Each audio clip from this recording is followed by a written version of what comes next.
सरपंच संतोष देशमुख यांची हत्या, जेलमध्ये झालेली धक्कादायक मारहाण आणि आता सामाजिक कार्यकर्त्या करुणा शर्मा यांचा स्फोटक दावा. वाल्मिक कराडची दहशत संपली आहे का? प्रशासन काही लपवत आहे का? आणि बीड जिल्ह्यात नक्की काय सुरू आहे? चला तर जाणून घेऊया. संतोष देशमुख हत्या प्रकरण हे केवळ एका व्यक्तीचं जीव घेणारं कृत्य नाही, तर यामागे असलेली राजकीय पार्श्वभूमी, दहशतीचं राजकारण आणि स्थानिक गुन्हेगारी यांचा संगम उघड करणारा मुद्दा ठरत आहे. तसेच आता या प्रकरणात एक नवं वळण आलंय. त्याचं कारण म्हणजे जेलमध्ये आठवले नावाच्या एका कैद्याने वाल्मिकला जबर मारहाण केली, असं करुणा शर्मा यांनी म्हटलंय.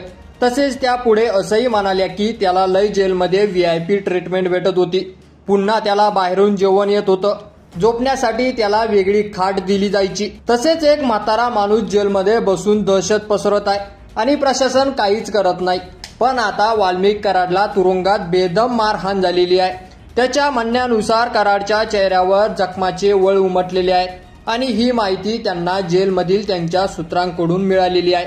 त्यासोबतच करुणा शर्मा म्हणाल्या की जसं मला मारहाण झाली होती तशीच मारहाण आता वाल्मिक कराडला झालेली आहे. यावरून स्पष्ट होतं की आता त्याची दहशत संपली आहे, असंही त्यांनी म्हटलेलं आहे.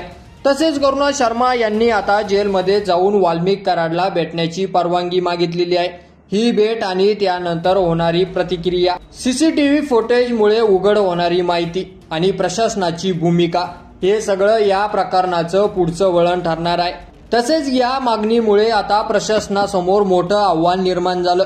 कारण जर फुटेजमध्ये मारहाण सिद्ध झाली तर तुरुंग प्रशासनावर गंभीर कारवाई होऊ शकते. की यावर तुम्हाला काय वाटतं? कमेंट करून नक्की कळवा आणि चॅनलवर नवीन असाल तर चॅनलला सबस्क्राईब करा. धन्यवाद.